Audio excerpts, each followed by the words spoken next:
Monsieur le préfet, monsieur le directeur général, mesdames, messieurs, je suis tout à fait heureux de vous accueillir au service historique de la Défense, au château de Vincennes, dans ce lieu, j'allais dire magique, par ses contenus, puisque nous avons des fonds exceptionnels, mais on vous en parlera tout à l'heure. Je rappelle que le SHG, ce n'est que 450 km d'archives, ce qui en fait le premier centre national d'archives. C'est 1 million de titres en bibliothèque, donc 800 000 sur Vincennes. C'est une mission histoire, une mission symbolique, donc j'allais dire un outil à la disposition des publics, puisque nous sommes, j'allais dire, responsables d'une politique publique en tant que telle et d'un service public particulier, à la fois au profit, bien évidemment, des ministres et des armées, mais aussi, bien évidemment, au service des publics, qui sont, j'allais dire, je ne dirais pas notre cible, parce que ce serait un terme un peu trop commercial en tant que tel, mais qui sont notre préoccupation tout à fait majeure. Maison qui tend à s'ouvrir de plus en plus, puisque, comme vous le savez, quand on parle d'archives dans la société, ça n'éveille pas nécessairement un enthousiasme débordant. L'image des archives, que ce soit aux archives nationales, l'archive diplomatique ou chez nous, ou dans les archives départementales, ça doit être de la poussière, des vieux papiers qui ne servent à rien.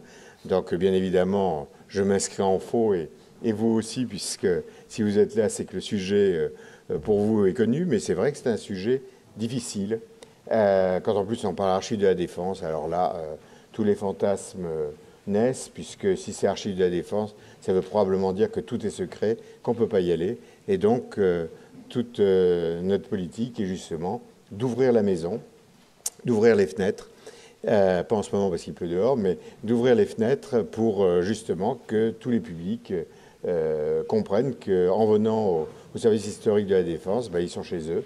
Ce sont les archives du citoyen et que donc nous les accueillons à bras ouverts. Voilà un petit peu sur une présentation rapide de ce qu'est le SHD, mais j'imagine que beaucoup d'entre vous le connaissez déjà un petit peu la maison. Alors, le service historique de la Défense est particulièrement heureux d'organiser, avec la Fondation de la Résistance, cette journée d'études sur le parcours individuel dans la Résistance. Une des spécificités du service historique de la Défense par rapport aux autres grands centres d'archives nationaux français est de conserver en grand nombre une typologie d'archives bien particulière que sont les dossiers individuels. Le SHG en détient plusieurs centaines de milliers de toutes sortes, qu'il s'agisse de dossiers de carrière, de pension, de demandes de titres ou autres.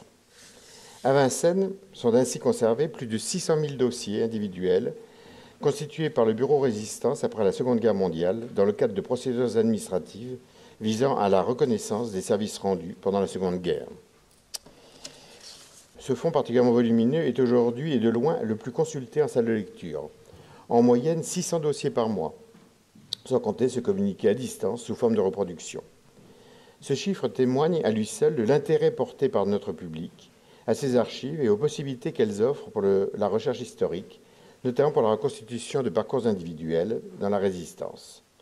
Si ce fonds d'archives est aujourd'hui bien identifié par les lecteurs, il ne faut pas oublier qu'il existe d'autres séries de dossiers individuels de résistants conservés au service historique de la Défense, mais aussi dans d'autres institutions patrimoniales, comme le Musée de l'Ordre de la Libération et les Archives nationales. Cette journée d'études nous offre l'occasion de présenter un panorama de ces différents gisements documentaires. Vous sera également présentée une base de dossiers individuels de résistants qui a été mise en ligne ce matin. Mis en ligne sur Mémoire des Hommes, par la Direction des patrimoines de la mémoire et des archives, et donc à partir, bien évidemment, de nos fonds. Ce nouvel outil va permettre aux chercheurs d'accéder aux informations contenues dans les dossiers de résistants et facilitera donc les recherches. Il sera aussi question au cours de cette journée de l'exploitation de ces archives. Des historiens témoigneront de leurs expériences de chercheurs. Quels types de dossiers peuvent être consultés? Quels sont les éléments contenus dans ces dossiers, particulièrement intéressants pour la recherche historique? Quelles sont, au contraire, les limites de leur exploitation?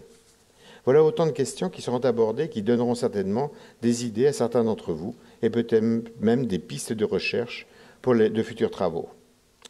Je voudrais remercier les différentes personnes qui ont aidé à organiser cette manifestation, et en premier lieu, bien évidemment, la Fondation de la Résistance, avec qui nous avons monté le programme de cette journée d'études. J'ai déjà salué, dans mon propos liminaire, le directeur général, M. Convert, mais sera aussi présent parmi nous tout à l'heure Gilles-Pierre Lévy, qui nous rejoindra dans la journée, qui donc est le président de la Fondation. Je remercie également les différents intervenants, qu'ils soient historiens ou archivistes, qui ont bien voulu dégager une partie de leur temps pour présenter leurs collections et leurs travaux de recherche. Enfin, je n'oublie pas bien sûr les personnels du SHD, notamment ceux du Centre historique des archives, qui se sont chargés de l'organisation de cette journée, du secrétariat général qui s'est occupé des aspects matériels et logistiques, qu'il ne faut jamais négliger parce qu'ils sont essentiels à la réussite, même si on ne les voit pas, ce n'est pas eux qui sont sur le devant de la scène, mais ils sont importants. Et bien sûr, le département du pilotage scientifique et technique pour toutes les communications autour de cet événement, communication particulièrement facile, justement parce qu'on n'a pas de site, hein, entre autres, donc ça n'a pas amélioré les choses. Je terminerai simplement en indiquant que les travaux de cette journée d'études trouveront un prolongement dans un colloque qui s'appelle Militaires en résistance, qui se tiendra ici même demain et après-demain. Donc n'hésitez pas, si vous souhaitez assister et participer à cette deuxième manifestation de la semaine, vous voyez qu'on recule devant rien au SHD, eh bien, même si on va vous dire que c'est complet, on arrivera bien à vous trouver une chaise. Et donc n'hésitez pas à vous manifester pour ce prolongement un peu de la réflexion d'aujourd'hui sous un autre aspect. Voilà, je vais clore ici mon propos. Et donc, Monsieur le Préfet, si vous le voulez bien, je vous cède la parole.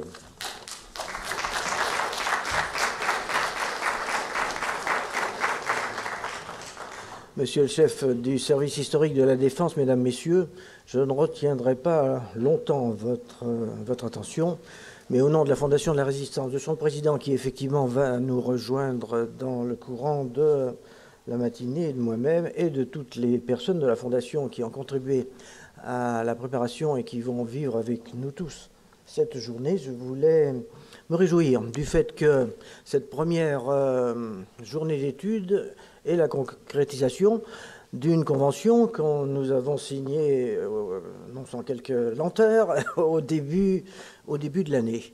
Celle-ci, nous n'avions pas attendu la signature de cette convention pour travailler ensemble et nous rapprocher.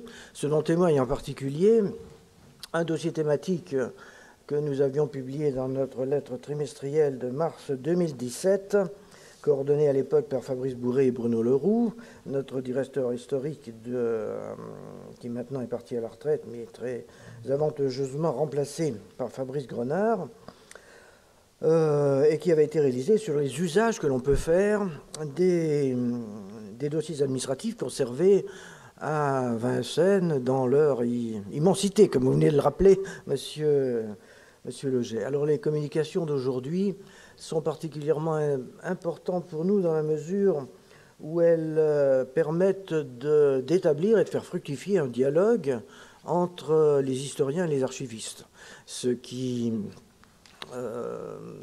est essentiel au travail de l'histoire, puisqu'il n'y a pas d'histoire sans archives. Et la possibilité nouvelle, récente, d'utiliser de nouveaux fonds d'archives sur les parcours individuels de résistants nous rappelle que tout n'a pas été forcément dit. L'historiographie de la résistance ou de la Seconde Guerre mondiale en général continue de se développer, comme celle d'ailleurs de la Première Guerre mondiale. On l'a vu à l'occasion de tous les anniversaires célébrés depuis 2014 et jusqu'au 11 novembre prochain. Alors bien sûr, nous espérons que cette journée ne restera pas isolée dans les travaux que nous poursuivons, que nos deux institutions poursuivent chacune de leur côté. D'ores et déjà, un projet de livre issu d'une coopération entre les SHD et la Fondation de la Résistance est en cours, consacré à la traque des résistants. et permettant de mettre en valeur certains des fonds d'archives conservés ici, qui, si tout va bien, devraient être publiés en 2019 aux éditions Taillandier. Voilà, je nous souhaite à tous une bonne et fructueuse journée.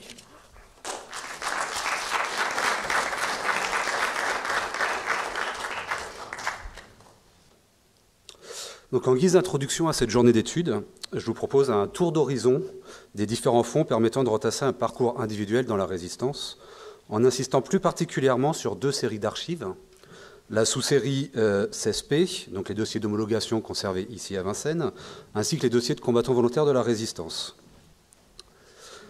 Donc, les dossiers administratifs conservés au SHD dans la sous-série CESP sont souvent la base de toute recherche sur un parcours individuel.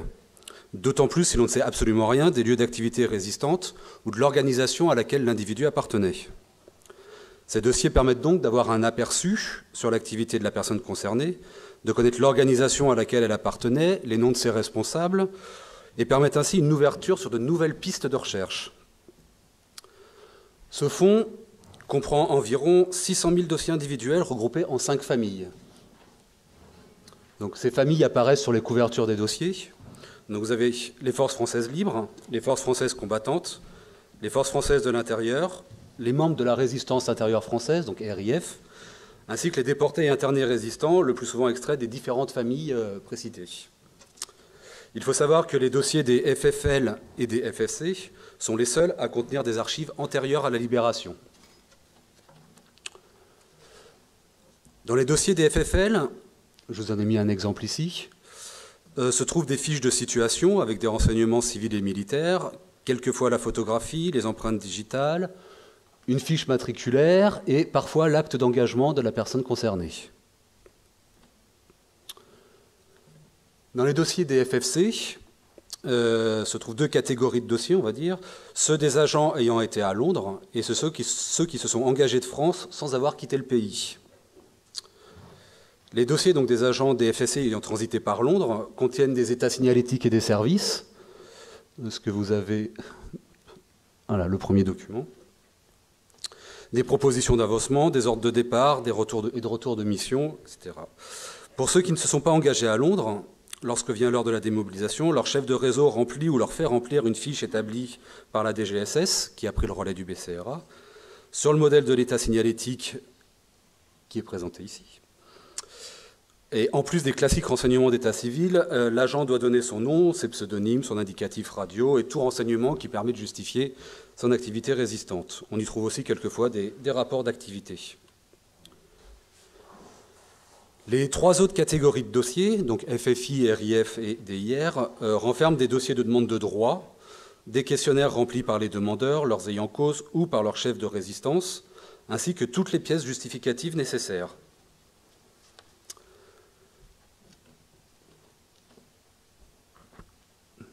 Donc, les dossiers des membres des forces françaises de l'intérieur s'organisent autour de formulaires de demande de certificat d'appartenance et d'homologation de grade FFI. Vous avez ici un exemple de formulaire. Ce formulaire comprend 4 pages. La première page est consacrée aux renseignements d'état civil, aux occupations légales, civiles ou militaires, de juin 40 à la libération, donc la première page. 2 pages consacrées aux actes de résistance individuels ou collectifs. Et la dernière page est consacrée aux avis et décisions des commissions départementales et régionales d'homologation. À ces questionnaires sont souvent joints des pièces justificatives, donc certificats régionaux, cartes de FFI, attestation des chefs, tout ce qui peut prouver que l'individu a bel et bien participé à la résistance dans une unité ou un maquis. Ces dossiers peuvent également contenir des extraits de citations ou des mémoires de propositions pour des décorations. Donc vous avez là un mémoire de proposition, par exemple, au centre. Vous avez un certificat d'appartenance à la résistance intérieure française et un certificat d'appartenance aux forces françaises de l'intérieur. Les dossiers de la résistance intérieure française, donc RIF, sont constitués exactement sur le même principe. En cas de demande à titre posthume, un additif est ajouté au dossier. Donc c'est ce que vous avez ici, donc un additif de 2 pages. Il comprend des informations sur les lieux, dates, causes et circonstances du décès et sur les autorités ayant procédé à l'arrestation, sur le jugement, sur les lieux de détention en France ou en Allemagne de la personne concernée. Donc la liste de tous ces dossiers individuels avec leur cote est disponible sur le site internet du SHD, ainsi que sur le musée de la résistance en ligne. Il ne faut pas perdre à l'esprit que ces dossiers ont été constitués à la Libération par une autorité militaire et que le principal but était de verser une pension militaire. Les engagements se rapprochant le plus de ceux des combattants réguliers ont donc été privilégiés, à savoir les FFI, les FFC et les FFL. Ainsi, certains acteurs de la résistance, dont les actions étaient plutôt orientées par exemple vers la propagande, n'apparaissent pas dans ces dossiers. Il faut également souligner la grande disparité de ces dossiers dont le contenu peut varier d'un simple feuillet à une centaine de pages, voire plus. Et c'est donc, entre autres, pour compenser certains de ces biais qu'a été institué en 1949 le statut de combattant volontaire de la résistance, que nous aborderons dans quelques instants. Avant cela, je voudrais évoquer aussi les autres fonds qui sont conservés au SHD et qui permettent de compléter cette série CESP. Donc, les résistants qui ont été membres de réseaux de renseignement ou d'évasion peuvent disposer d'un autre dossier, dont la liste est également consultable en ligne, dans les sous-séries 28P4 et 28P11. Là aussi, les listes indiquent la cote du dossier à commander. Donc, dans la sous-série 28P4 se trouvent des dossiers individuels d'agents de réseau comprenant à la fois des archives du BCRA datant de la période 42-44, avec un peu de chance, on y trouve même quelquefois des faux papiers, et des questionnaires d'après-guerre, 1944-45, sur leur activité résistante. La sous-série 28P11, quant à elle, comprend plus de 16 000 dossiers individuels constitués par le BCRA pendant la guerre. Mais ces dossiers ont souvent été expurgés de certaines pièces au profit d'autres fonds, et quelquefois on n'y retrouve que de maigres éléments. Donc ces recherches peuvent être complétées en consultant les dossiers d'homologation des unités, donc des réseaux, en série 17P, des mouvements 18P, ou des maquis dans la série 19P. Certains liquidateurs de mouvements réseaux ont également déposé au service historique de la Défense leurs archives privées, dans lesquelles on peut aussi trouver des dossiers de liquidation. Donc je ne vais pas insister sur le sujet, parce que Nicolas Texier développera le sujet tout à l'heure. Je fais également ici un aparté pour signaler l'existence de dossiers individuels de liquidateurs aux archives nationales. Patricia Julet en parlera.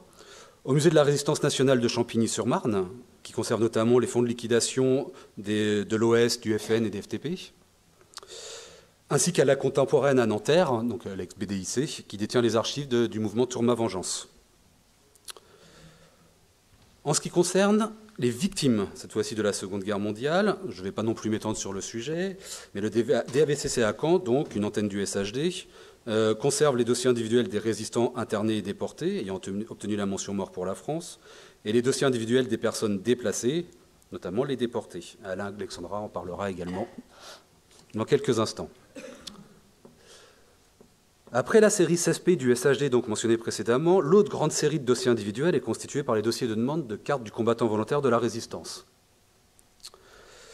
Mais il n'est possible de trouver ces dossiers que si vous connaissez le département dans lequel l'intéressé a pu déposer sa demande.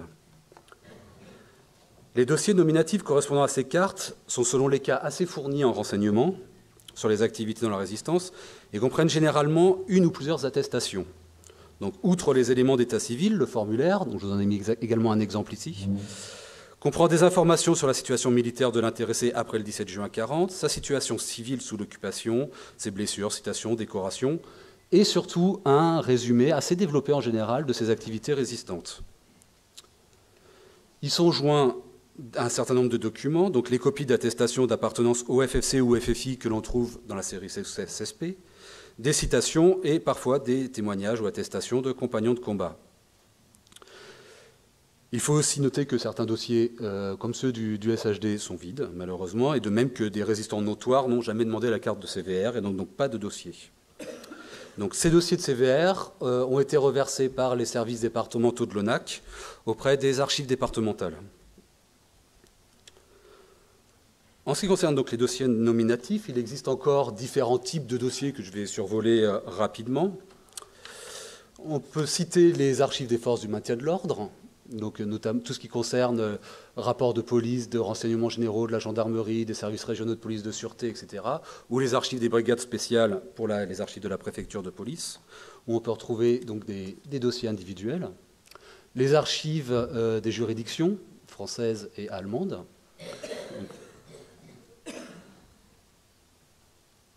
et les archives pénitentiaires, donc là qui se trouvent en général aux archives départementales. Donc là, vous pouvez aussi trouver des dossiers individuels de détention avec de nombreux éléments intéressants. Une recherche individuelle peut également porter sur les décorations. Donc, si l'individu est compagnon de la Libération ou médaillé de la Résistance, vous pouvez vous adresser à l'Ordre de la Libération qui détient les dossiers. Lionel Dardenne va en parler également dans quelques instants. S'il a obtenu la Légion d'honneur ou la médaille militaire, vous pouvez demander à consulter son dossier individuel auprès de la Grande Chancellerie de la Légion d'honneur. Pour la Légion d'honneur, si cette personne est décédée avant 1977, son dossier est numérisé et est consultable sur le site des Archives nationales sur la base Léonore. Le SHD dispose également de quelques dossiers relatifs à l'attribution de décorations. Ces fonds ont été versés par le Bureau des décorations du ministère de la Défense. Ils concernent notamment la Croix du combattant volontaire 39-45 et la médaille de la France libérée. Enfin, en ce qui concerne la Croix de guerre, le Centre des archives du personnel militaire, CAPM, à Pau, à la caserne Bernadotte, conserve le fichier central des citations décernées depuis 1914. Donc là aussi, il est possible d'obtenir la copie d'une citation décernée au titre de la Seconde Guerre mondiale. Donc, parmi les différents types de dossiers que je viens de citer, il est possible pour un même individu de trouver un dossier de chaque type. Dans le numéro 88 de la lettre de la Fondation de la Résistance, qui vous a été remis dans votre dossier, donc, figure un article sur une résistante, Yvette Gouineau, résistante active au sein du mouvement Résistance, puis du comité antidéportation d'Ifarge. Donc pour la rédaction de cet article, plusieurs dossiers ont été trouvés, donc une petite synthèse rapide. Donc 2 dossiers au service historique de la Défense, un dossier aux Archives nationales dans les fonds privés donc du mouvement Résistance, un dossier de médaillé de la Résistance à l'Ordre de la Libération et un dossier de CVR aux Archives départementales des Yvelines. Donc si ce parcours est exceptionnellement riche, le type d'information qu'Yvette Gouineau donne est représentatif de ce qu'on peut attendre, dans le meilleur des cas, des dossiers personnels, à savoir des activités précises, mais aussi des pistes pour reconstituer les relations tissées par le résistant et l'extension géographique de sa résistance. Donc je vous renvoie à la lecture de cet article pour de plus amples détails. Donc, en conclusion, l'exploration des dossiers individuels ne constitue bien entendu que la première étape d'une vraie recherche historique. Outre le fait qu'il convient de croiser ces dossiers entre eux et avec ceux des camarades cités par le résistant, ils ne prennent tout leur sens qu'avec en parallèle la lecture des ouvrages ou articles relatifs aux organisations à laquelle il ou elle a appartenu. En replaçant le parcours individuel dans une histoire collective, ces croisements et ces lectures seront essentiels pour mieux comprendre les motivations de l'engagement et l'expérience vécue. Je vous remercie.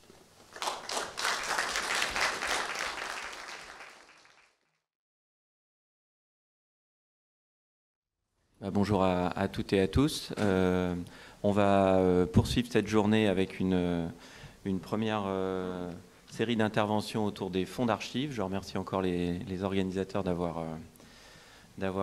nous avoir réunis aujourd'hui. Vous avez ce matin 4 intervenants qui vont nous détailler, dans la continuité de ce que vient de présenter Fabrice Bourret, le premier enjeu de notre journée, c'est-à-dire de bien contextualiser et bien comprendre les différents fonds d'archives sur lesquels on doit s'appuyer et sur lesquels les historiens peuvent poser leurs questions et leurs champs de recherche.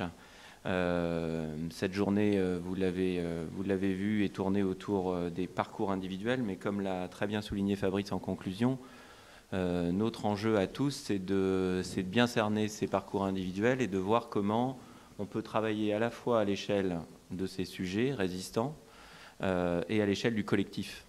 Car l'addition de ces différentes séries nous ouvre des perspectives très riches pour cerner les engagements et les phénomènes résistants.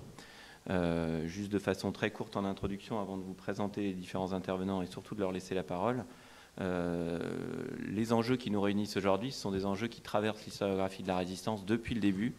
Ce lien entre les parcours individuels et les parcours collectifs, c'est ce qui a vraiment structuré les premiers travaux du comité d'histoire de la Seconde Guerre mondiale.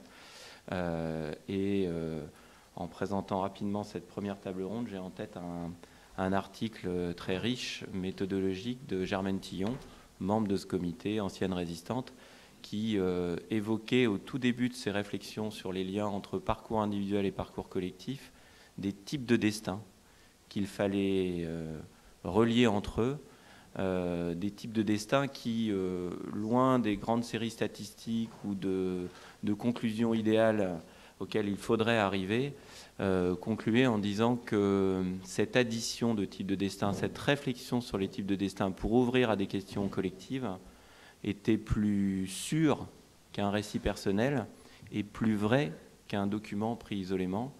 C'est ce qui, je pense, va structurer nos travaux. Mais pour ça, au préalable, il faut bien maîtriser nos fonds d'archives, bien s'enrichir des perspectives qu'ils ouvrent. Pour ça, on a une table ronde très riche ce matin avec 4 intervenants. Dans l'ordre de leur intervention, tout d'abord Alain Alexandra, du service historique de la Défense, qui est chef du pôle des archives, division des archives des victimes des conflits contemporains à Caen, avec un fonds d'archives, vous allez voir, des fonds d'archives très riches. Ensuite interviendra Lionel Dardenne, de l'Ordre de la Libération, Nicolas Texier, du service historique de la Défense, mais cette fois pour les fonds plus spécifiques présents à Vincennes, et enfin Patricia Gillet, des Archives nationales. Je vais leur laisser la parole en essayant de sortir une montre pour qu'ils essayent de tenir leur temps, avec un intérêt énorme de vous laisser à tous la parole ensuite pour toute une série de questions. Ce que je vous propose, et en accord avec les organisateurs, c'est de leur laisser la parole successivement et ensuite de nous laisser un grand temps de questions. N'oubliez pas vos questionnements, notez-les. Et sans plus tarder, je laisse la parole à Alain Alexandra pour nous présenter les dossiers de résistants à la division des archives des victimes des conflits contemporains à Caen. Alain, 20 minutes. C'est parti. Monsieur le préfet, monsieur le directeur, je vous remercie de m'avoir donné l'occasion de présenter le fonds d'archives que nous conservons à Caen. Le fonds conservé à Caen est un fonds qui ne concerne pas que des résistants, il concerne en fait des archives de victimes de guerre de 1914 à nos jours. Sur la partie la plus importante, qui est consacrée à la Seconde Guerre mondiale, nous avons effectivement des archives de résistants qui sont pour l'essentiel dans des dossiers individuels qui se trouvent dans une grande sous-série, qui est la sous-série 21P, et cette sous-série se consacrant aux dossiers individuels de victimes de guerre de la Seconde Guerre mondiale, dont des résistants. Donc il y a plusieurs sous-séries dans lesquelles on va retrouver des archives de résistants. Il faut dire que chez nous, si nous avons quelqu'un dans nos archives, c'est que personne n'a pas eu de chance. C'est une personne qui a été soit tuée au combat, soit tuée par fait de guerre quand il s'agit d'un civil, soit une personne qui a été internée, arrêtée par les autorités allemandes, internée et déportée, ou fusillée, ou massacrée. Donc, quand on a une demande chez nous, c'est une demande pour une victime, à la base. Dans ces dossiers de victimes, on va retrouver effectivement ces dossiers de titres, demande de titre et de statut. Donc le demande de titre et de statut, en fait, c'est une loi qui était de 1948 qui crée des statuts de déportés, internés, politiques et résistants.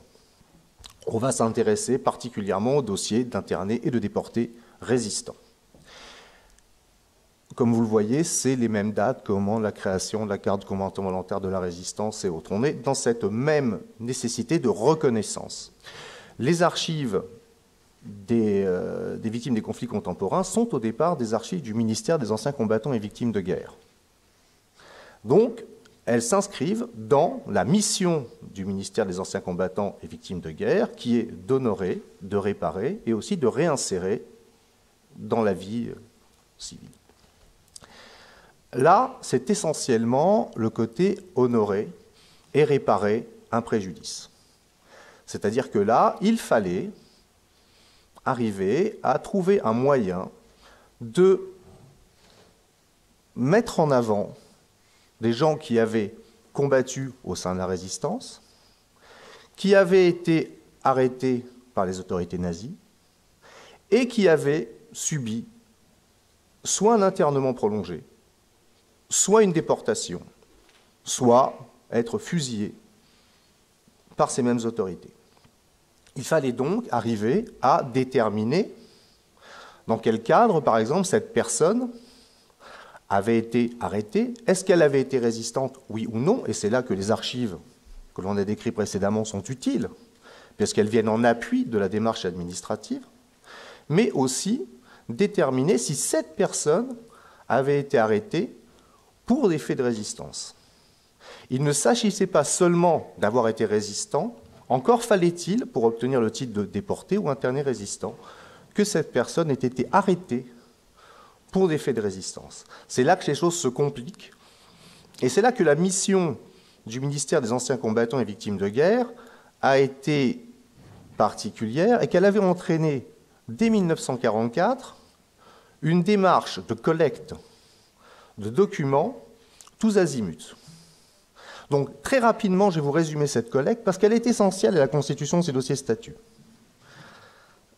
Il faut s'imaginer en 1944, au moment juste de la libération de la France, avec Henri Freinet, qui est ministre des prisonniers déportés et réfugiés, qui a pour mission principale d'organiser le rapatriement des victimes françaises parties de France, donc les prisonniers de guerre, mais aussi les déportés, les travailleurs et autres. Et il faut aussi savoir qui est parti. Pour savoir qui va revenir, il faut savoir qui est parti. Et pour savoir qui est parti, eh bien, il faut trouver des archives. Donc on est déjà là, dans une mission de collecte. C'est-à-dire que des missions vont être créées du ministère des Déportés, Prisonniers, Réfugiés, qui vont partir d'abord sur le territoire français, parcourir les prisons, les préfectures, tous les endroits où les autorités nazies ont pu exercer leur pouvoir, ou au moins, ça résonne un peu, exercer leur pouvoir, ou au moins, je dirais, participer avec les autorités de Vichy à une activité de répression, consulter ces archives, récupérer ces archives, et au départ, les stocker tout simplement par ordre alphabétique, pour savoir quelles étaient les victimes potentielles, quelles étaient ces victimes, où elles étaient allées, qu'est-ce qui leur était arrivé. Ça va être essentiel pour la suite du travail lorsqu'il va y avoir la création de ces dossiers statuts. C'est-à-dire qu'à partir du moment où on a ces archives-là, on a des preuves réelles de ce qu'il s'est passé.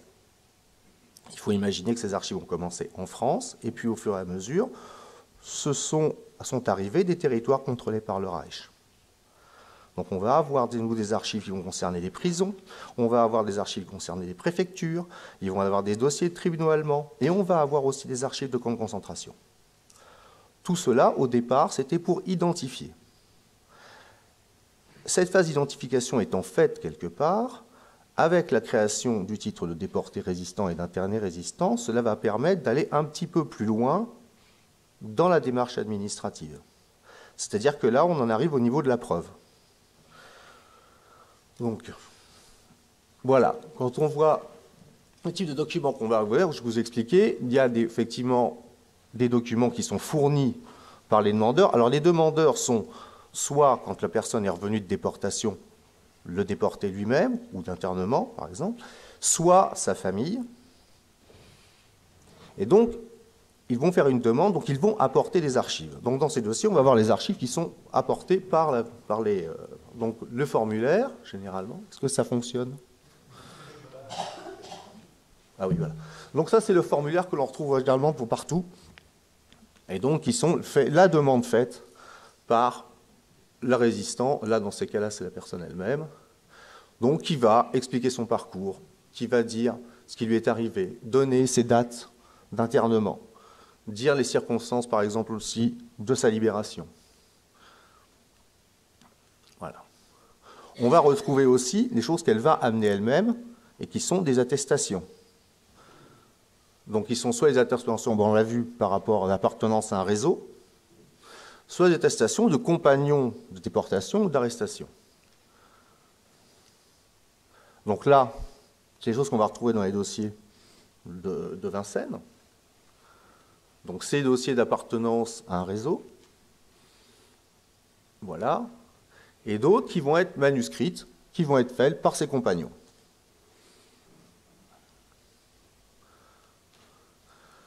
L'administration elle-même, forcément, produit des documents dans ces cas-là. Donc, elle va utiliser les documents qu'elle va avoir conservés et aussi ce qu'elle va demander à d'autres services pour aller plus loin dans l'enquête. Il faut bien se dire que c'est quelque chose d'assez complexe, au fait, pour obtenir ces titres de déporté résistant, parce que, comme je vous l'ai dit, ce qui compte, c'est les circonstances d'arrestation. Ce n'est pas uniquement le fait d'être résistant. On peut très bien avoir été résistant et avoir été arrêté dans des circonstances très différentes. Les autorités nazies ne ciblaient pas nécessairement une arrestation sur quelqu'un. Il y a des rafles, il y a des moments où les personnes sont arrêtées pour d'autres raisons. Donc voilà, ce qu'on va essayer de trouver déjà, c'est les preuves directes des choses qui sont dues de l'arrestation elle-même ou immédiatement après. Donc par exemple, les fiches dites qu'on appelle de Brinon. Donc de Brinon, c'était ce fonctionnaire français qui était ambassadeur, qui avait un lien justement qui faisait le lien entre les autorités françaises et les autorités allemandes dans le cadre justement des arrestations et pour éventuellement aussi faire des interventions pour des libérations. Donc il y avait les préfectures qui envoyaient tous les mois des listes d'arrestation. Ces listes d'arrestation étaient dépouillées et on faisait un fichier nominatif dans lequel il y avait justement les motifs d'arrestation. Donc on peut en avoir une ou plusieurs pour une personne. Donc voilà ce à quoi ça ressemble. Alors parfois avec photo, c'est plutôt rare. Généralement il n'y en a pas. Donc vous avez des petites fiches rouges avec le lieu d'arrestation, le domicile de la personne et les raisons pour lesquelles la personne avait été arrêtée et internée. Ça, c'est une fiche importante, c'est au moment du retour, quand un prisonnier ou un déporté ou autre revient en France en 1945, il passe par des centres de rapatriement. Ce centre de rapatriement établit automatiquement une fiche médicale de rapatriement. Cette fiche médicale est un des premiers papiers que reçoit la personne lorsqu'elle revient. Il faut bien imaginer que quand le déporté revient, il n'a plus de papier, il n'a plus rien du tout. Donc c'est les premiers papiers d'identité qui leur sont remis. En fait, il y a plusieurs volets à ces documents-là. Nous n'avons que le volet fiche médicale. Il y a d'autres volets qui sont des volets qui sont comme une carte d'identité notamment. Donc là, ça permettait de prouver, au moins, de voir que les personnes, en fonction de ce qu'elles racontaient, d'où elles revenaient, et quel a été vaguement son destin. C'est généralement dans la partie qui se trouve, alors si ça fonctionne, là, ici, vous avez généralement l'endroit où la personne se trouvait la dernière fois. Voilà. Et là, vous avez, tout en haut, ici, une appréciation qui était donnée. Alors celle-là, elle donnait en 1945, on était déporté politique. À l'époque, on ne se pose pas la question de savoir si la personne est déportée résistante ou politique, on met déporté politique. Donc ici. Voilà. Là, vous avez la date à laquelle la personne est rapatriée, et là, toutes les informations que l'on peut avoir. La deuxième partie étant beaucoup plus sur le médical, généralement un examen très rapide qui est fait de la personne, savoir dans quel état elle rentre, ce qui va permettre aussi de savoir comment on va la ramener chez elle. Est-ce qu'on va la laisser repartir normalement, ou est-ce qu'il va falloir prévoir des convois spéciaux pour pouvoir les ramener chez eux. Donc, parce que comme je vous l'ai dit, nous, on a effectivement dans ces cas des déportés qui sont revenus de déportation, mais il y a tous ceux pour lesquels, malheureusement, le destin a été beaucoup plus tragique. Pour les décédés, on va retrouver des documents équivalents. Donc on va toujours retrouver ces fiches dites de Brinon. On va retrouver, quand on en a d'une fiche ou des extraits de liste, dans une prison ou d'un centre de détention en France, et plus intéressant, des fois un dossier individuel de demande de régularisation d'état civil avec demande de mention mort pour la France, des demandes de renseignements effectuées par les proches de la famille et de la correspondance rédigée par les proches. Donc là, c'est par exemple quand la personne a disparu, ce qui se passe généralement en 1945, vous imaginez que pour les déportés, la famille n'a plus de nouvelles, donc quand la personne est parvenue au bout d'un moment, la famille fait une demande de recherche. Donc on fait une demande de recherche, on va au bureau du ministère des Anciens Combattants, enfin du ministère des Déportés et Réfugiés à l'époque, et on remplit une demande de recherche avec ou sans photo lorsqu'on en a, pour essayer de faire comprendre, enfin essayer de savoir qu'est-ce qui s'est passé, c'est-à-dire les dernières nouvelles que l'on a pu avoir de la personne, pour savoir si elle est décédée ou non. C'est très important à l'époque de savoir si la personne est décédée, car il faut bien imaginer qu'à partir du moment, dans une famille, si une personne n'est pas déclarée décédée, il y a, outre l'aspect reconnaissance, il y a un aspect très très matériel qui fait que tous ces biens sont gelés. Donc pour la famille, quand il s'agit par exemple de l'époux ou du soutien de famille, ne pas avoir de nouvelles, ne pas savoir, c'est se retrouver dans une situation totalement bloquée. Donc il y a ce premier aspect, il faut savoir si la personne est décédée ou non. La demande d'attribution de mention vient en second. Donc là, ça va être aussi des courriers qui sont envoyés au ministère ou des nouvelles qui sont données par d'autres. Voilà. Après, qu'est-ce que fait l'administration ? Elle établit un acte de décès quand la personne est reconnue décédée. Donc c'est ce qu'on va retrouver dans les dossiers de décédés. On va retrouver aussi beaucoup d'autres choses dans un dossier de décédé. On retrouvera aussi des attestations, on retrouvera d'autres choses. On va retrouver le parcours aussi de la personne en déportation, si elle a été déportée, de façon à affirmer les causes du décès et savoir pour quelles raisons la personne s'est retrouvée dans de telles conditions. Alors, on a aussi des documents qui sont demandés par le service effectuant l'instruction, donc le ministère des Anciens Combattants. Voilà, et tout ce qui est donné, tout ce qui peut être de nature à confirmer ou à infirmer les renseignements fournis par le demandeur. Car à partir du moment où on demande le titre de déporté résistant, il faut le prouver. Comme je vous dis, il faut prouver effectivement que la personne a bien été arrêtée pour des faits de résistance.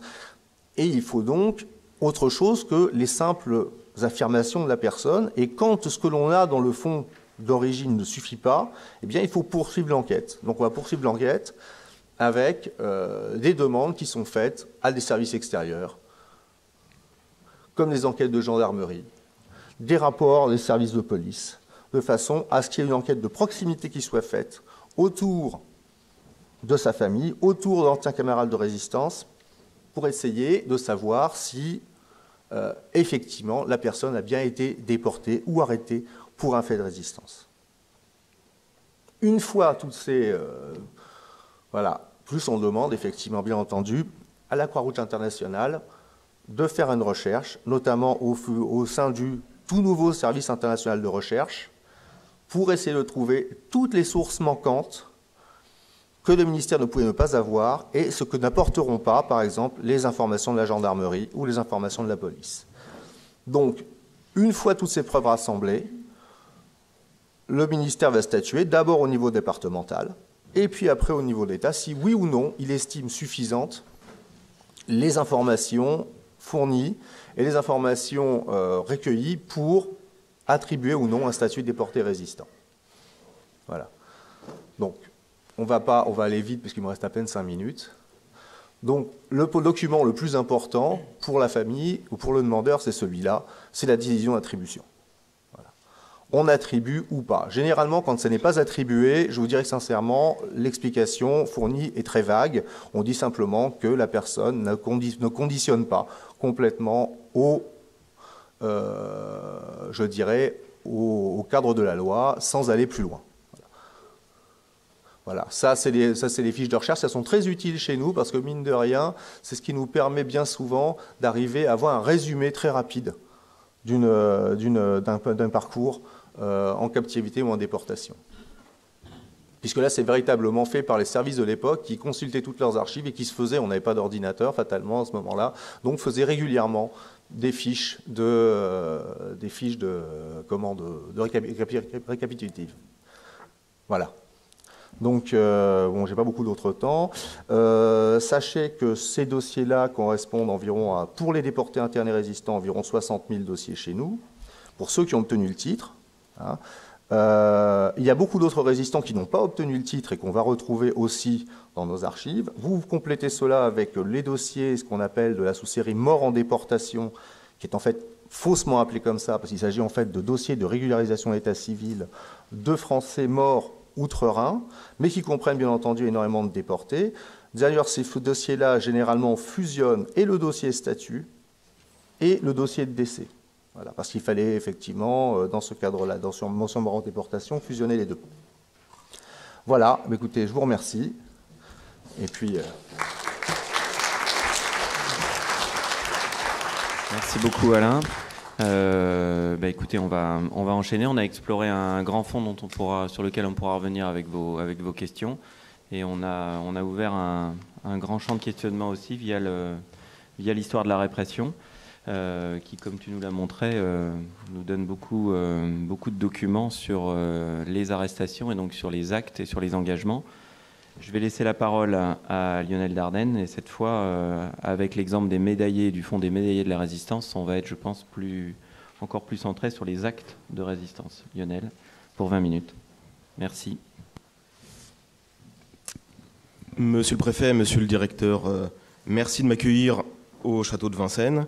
Le conservateur du musée de l'Ordre de la Libération, Vladimir Trouplin, vous prie de l'excuser de ne pas avoir pu être là à cette conférence aujourd'hui, mais il est retenu par la fin du montage de notre prochaine exposition qui sera inaugurée aujourd'hui et qui porte sur les époux Aquin qui étaient archéologues et compagnons de la Libération. Et je serai contraint moi-même de le rejoindre cet après-midi, mais d'ici là, je serai son héros auprès de vous. Alors je me permets je vais vous présenter, je vais faire une présentation assez générale des archives de l'Ordre de la Libération et de la Médaille de la Résistance. Je me permets avant un rapide rappel historique sur l'Ordre de la Libération, qui est créé dans les circonstances que vous savez le 16 novembre 1940 à Londres par le général de Gaulle, après l'échec notamment du ralliement de l'Afrique occidentale française à la France libre, les premiers morts au Gabon, et le général de Gaulle, qui ne peut décerner ni la Légion d'honneur ni la médaille militaire, crée un ordre national, et ce faisant, il pose aussi un acte régalien dans la constitution aussi de la France libre. L'ordre de la Libération est donc le deuxième ordre national. Il est destiné, donc selon l'ordonnance numéro 7 qu'il le crée, à récompenser les personnes ou les collectivités militaires et civiles qui se sont distinguées dans l'œuvre de la libération de la France et de son empire. L'ordre de la Libération ne comporte qu'un seul grade, celui de compagnon, qui a été préféré au terme de croisé de la Libération. Compagnons parce que les compagnons, c'est les hétéroïs, c'est les compagnons d'Alexandre ou d'Ulysse qui sont tous égaux dans leur héroïsme.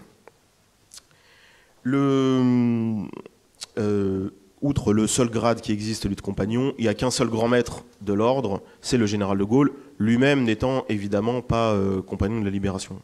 Il est le grand maître. Pour ce qui est des chanceliers, en revanche, puisqu'il y a aussi une chancellerie, le premier chancelier était compagnon de la Libération, c'était Georges-Thierry d'Argentlieu, jusqu'à aujourd'hui le chancelier d'honneur qui est Daniel Cordier, le secrétaire de Jean Moulin. Donc l'ordre de la Libération est forclos en janvier 1946, lorsque le général de Gaulle quitte le pouvoir, et il a été attribué à 1038 hommes et femmes, 5 communes françaises et 18 unités militaires. Le fait qu'il ait pu être remis, que la croix de la Libération ait pu être remise après 1946, lui confère un caractère assez exceptionnel. Même on parle de chevalerie exceptionnelle, d'exception pour l'ordre de la Libération, puisque finalement 1061 croix de la Libération seulement ont été remises. Outre l'ordre de la Libération, en février 1943, le général de Gaulle crée la médaille de la résistance française pour récompenser les Français qui sont illustrés dans les combats de la Libération. C'est une décoration, la médaille de la résistance française, qui a, elle, partiellement été limitée. La remise de la médaille a partiellement été limitée en 1947. Et elle a été attribuée en revanche à plus de 65 000 hommes et femmes, 18 collectivités territoriales, 22 unités militaires et 15 collectivités civiles. Son objet était de reconnaître les actes remarquables de foi et de courage qui, en France et dans l'Empire et à l'étranger, auront contribué à la résistance du peuple français contre l'ennemi et contre ses complices depuis le 18 juin 1940. Voilà, ça c'était pour le rappel historique. Pour ce qui est des compagnons de la Libération et des archives de l'ordre, je vais vous faire un rapide descriptif des contenus des fonds que nous possédons, qui sont évidemment largement modestes par rapport à ceux des institutions présentées ici. Alors, dès sa création, l'ordre, en fait, en tant que chancellerie, possède des archives, et notamment qui sont relatives à l'attribution de la décoration. Évidemment, c'est les premières archives qui sont conservées à l'ordre depuis 1940. Donc parmi ces archives, là par exemple, l'ampliation du décret portant attribution à la Croix de la Libération, décret que seul pouvait signer le général de Gaulle, ou la mémoire de proposition qui, elle, est l'élément intéressant, comprend les éléments factuels justifiant l'attribution de la décoration. Alors, ces archives d'attribution de la croix sont le fonds commun des archives, des dossiers individuels des compagnons de la Libération qui sont à la chancellerie. Et à ces éléments, au fil du temps, et encore aujourd'hui, se sont ajoutés une organisation en sous-thèmes des dossiers individuels des compagnons, en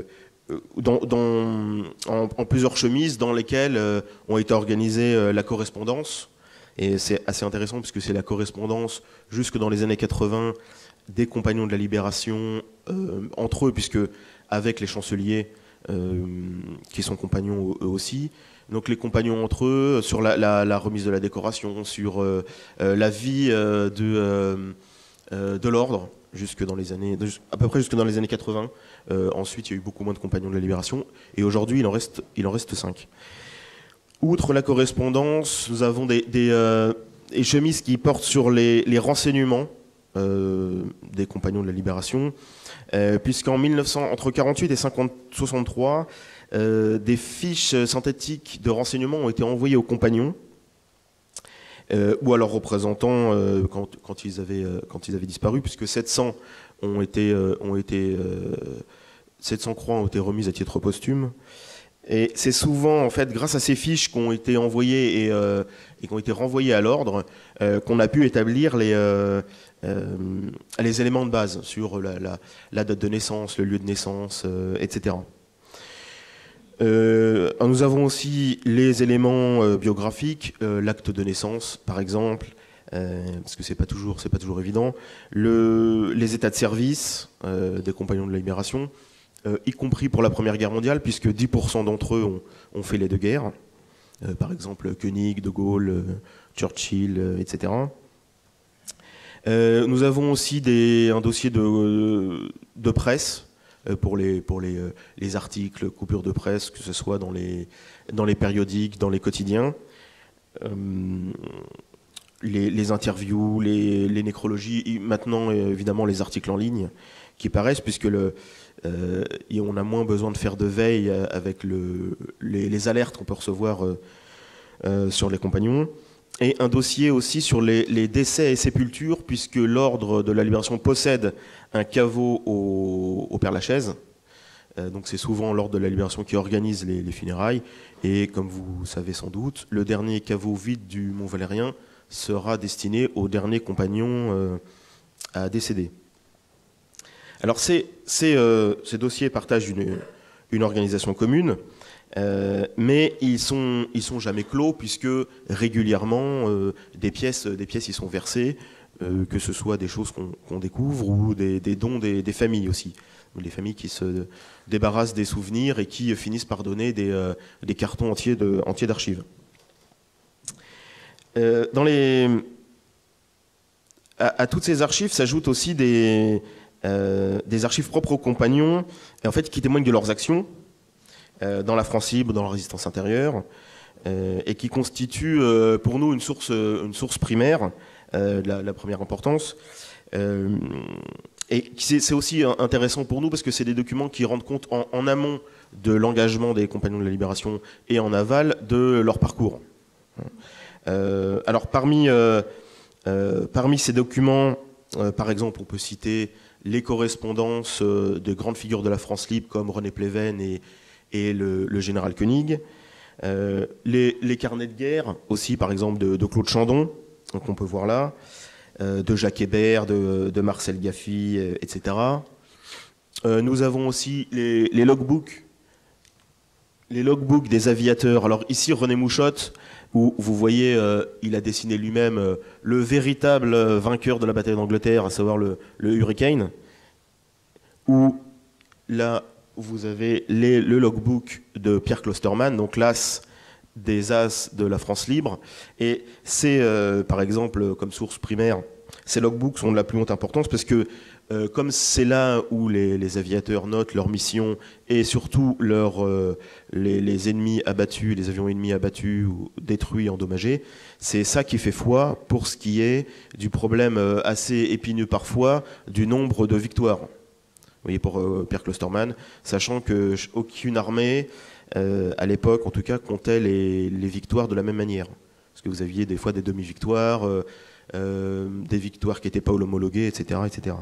Donc vous voyez les logbooks qui sont d'autant plus intéressants que ce n'est pas seulement des colonnes de chiffres et de missions, mais aussi, comme vous voyez là, des dessins, des commentaires, des fois des aviateurs, des caricatures même de leurs supérieurs, qui sont y compris parfois compagnons de la Libération, donc c'est assez intéressant. Des choses qui sont découpées dans les journaux, enfin, etc., etc. Alors évidemment, aussi les faux papiers de la résistance, les fausses cartes d'identité, les faux bons alimentaires, etc. Les faux papiers d'Antoine Avinin, par exemple, là, Olivier Arti de Pierrebourg. On a aussi les carnets scolaires d'André Boyer, du réseau Brutus, par exemple, quand je parlais d'archives en amont. Par exemple, les carnets scolaires, c'est toujours intéressant. Les archives de Maurice Duclos, Pajac, sur le commando A220, par exemple. Et alors là, c'est des archives qui ont été versées comme legs testamentaires à l'ordre de la Libération. Alors, les actes d'engagement, évidemment. Et alors là, c'est intéressant, puisque tout à l'heure, Fabrice Bourré nous a montré un acte d'engagement qui était blanc. Et là, on a la version bleue. Alors là, c'est l'acte d'engagement qui est bleu, puisque il y avait deux exemplaires. Un exemplaire qui était bleu, qui était remis à l'intéressé, qui s'engageait dans les forces françaises libres, et une version blanche qu'on a vue tout à l'heure, qui était, elle, conservée par le bureau des effectifs du dépôt central. Et d'ailleurs, le SHD, justement, possède généralement cet exemplaire en blanc dans ses dossiers individuels. On a aussi d'autres éléments d'archives, comme les cassettes audio, notamment des entretiens qui ont été menés, les entretiens des compagnons de la Libération, et qui tous n'ont pas été encore retranscrits. Et c'était dans le projet de Romain Gary, compagnon de la Libération lui aussi, de faire un livre définitif, ou peut-être un film, enfin un livre sur les compagnons de la Libération. Et donc ça c'est des cassettes qui ont été données par Jérôme Camilly. Et malheureusement, Romain Gary a renoncé devant l'ampleur de la tâche et sa disparition tragique à faire ce livre. C'est un peu comme le Napoléon de Kubrick, en fait. La tâche était trop colossale, mais il reste en fait ces éléments de préparation, en fait, ce matériau qu'on a dans nos archives.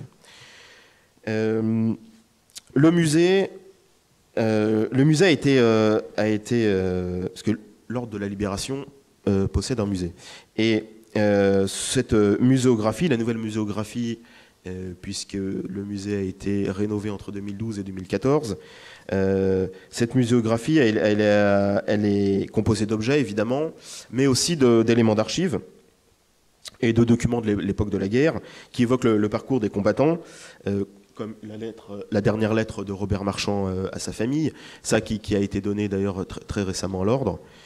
La dernière lettre de Robert Marchand, un peintre de l'organisation spéciale qui a été fusillé, puisque, en effet, donc, comme je vous disais, l'Ordre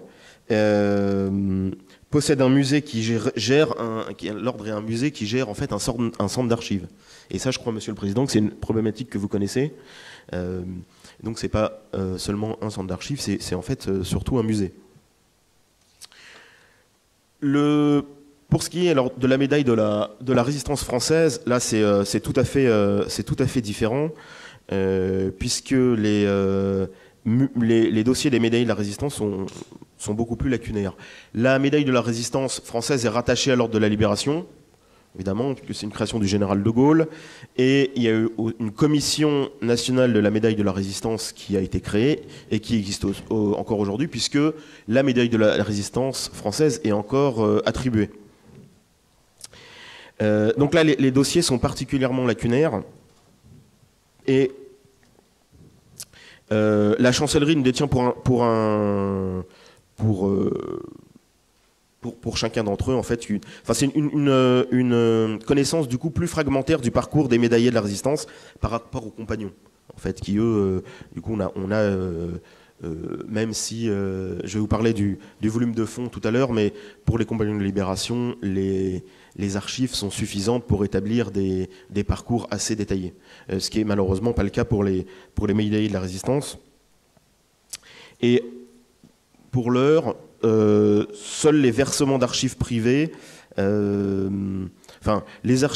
versements d'archives privées viennent compléter souvent les dossiers, comme ça a été le cas pour les collectivités civiles, notamment l'université de Strasbourg. Il y a eu un dépôt de fonds pour l'université de Strasbourg qui est médaillée de la Résistance. Mais alors, la forclusion partielle de la médaille de la Résistance a fait que après 1947, les dossiers d'attribution ne passaient plus devant la commission nationale, et c'est pourquoi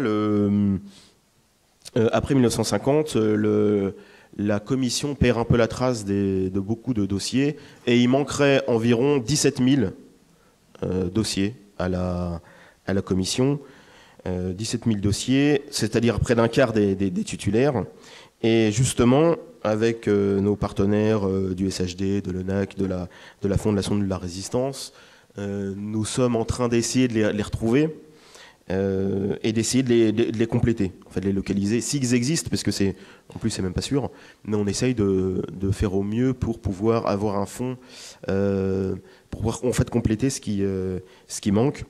Et d'où la création l'année dernière, en juin 2017, d'un partenariat entre l'Ordre de la Libération et la Fondation de la Résistance, et une déclaration commune aussi à l'occasion du 75e anniversaire de la médaille en février dernier, entre l'Ordre et la DPMA, dans un rapprochement qui a pour but de faciliter les échanges et le travail scientifique pour justement compléter ces dossiers individuels avec, dans la perspective d'un vaste projet d'études prosopographiques pour essayer d'avoir une idée de qui étaient ces médaillés de la Résistance, puisqu'en fait on n'en a qu'une assez vague idée finalement, et donc c'est les premiers jalons pour éventuellement un travail d'envergure, puisque pour l'instant l'étude des médaillés en est qu'assez balbutiement. Donc cette étude aussi, ce rapprochement entre nos institutions, elle est portée par le projet de numérisation et de mise en ligne des dossiers des médaillés. Et ça, c'est Blandine Wagner qui va en parler, j'imagine, tout à l'heure.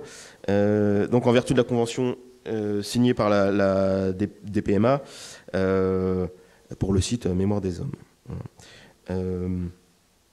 Les dossiers de la Résistance, voilà, pour ce qui est des fonds du volume des fonds, les dossiers de la Résistance, ça peut être des mémoires de proposition, donc là vous voyez un personnage assez connu, assez conséquent, mais des fois ça se limite à une feuille ou un morceau de papier. Ça malheureusement c'est ce qu'il y a beaucoup dans les fonds. L'Ordre de la Libération, lui, a donc 1061 dossiers répartis en 80 boîtes de conservation. Et alors, on disait tout à l'heure que le SHD, c'était 450 km d'archives linéaires. Pour l'Ordre, c'est 135 mètres. Donc, vous voyez qui sont en plus de format variable, entre quelques dizaines de documents et plusieurs boîtes, évidemment, pour Jean Moulin, par exemple. Alors que les médaillés, eux, qui sont 65 000, sont les dossiers seulement dans 400 boîtes. Voilà, et montre une profonde inégalité entre l'ordre et la médaille, et la nécessité pour l'ordre de compléter ces dossiers. Voilà. Les travaux du musée ont été faits dans l'optique de pouvoir accueillir des chercheurs et pouvoir même mettre en ligne à terme ce qui se trouve dans les dossiers des compagnons de la Libération, qui soit consultable informatiquement. Et l'Ordre propose en outre à sa disposition 30 000 photographies et 600 ouvrages relatifs aux compagnons ou écrits par eux. Voilà. Et pour conclure, Donc si les archives de l'ordre de la Libération sont évidemment quantitativement très limitées et très faibles par rapport aux grandes institutions présentées ici par Frédéric Keguimer, Patrice Gillet, Alain Alexandra, elles sont en revanche qualitativement très importantes et intéressantes et peuvent largement contribuer à retracer ces parcours de résistants qui sont le sujet de notre rencontre d'aujourd'hui. Merci.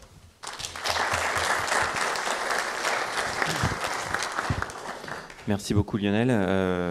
Je rebondis sur la conclusion. Effectivement, là tu nous as ouvert des portes importante de recherche avec tout ce groupe des médaillés qui, tu l'as très bien dit, est à explorer. On a déjà depuis ce matin, rien qu'en 2 interventions, quasiment devant nous plus de 150 000 dossiers, je pense. Et si on ajoute les morts en déportation, on a déjà dépassé les 200 000. Donc vous voyez les enjeux de la recherche.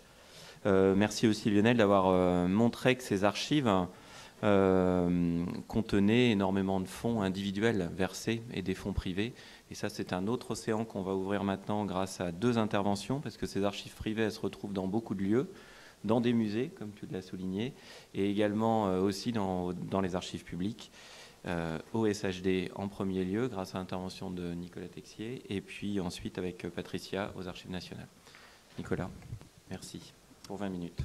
Je vous remercie. Donc, je remercie aussi les organisateurs de cette journée de m'avoir donné l'opportunité d'évoquer les fonds privés du service historique de la Défense et plus particulièrement les archives individuelles qui sont conservées au sein de ces fonds.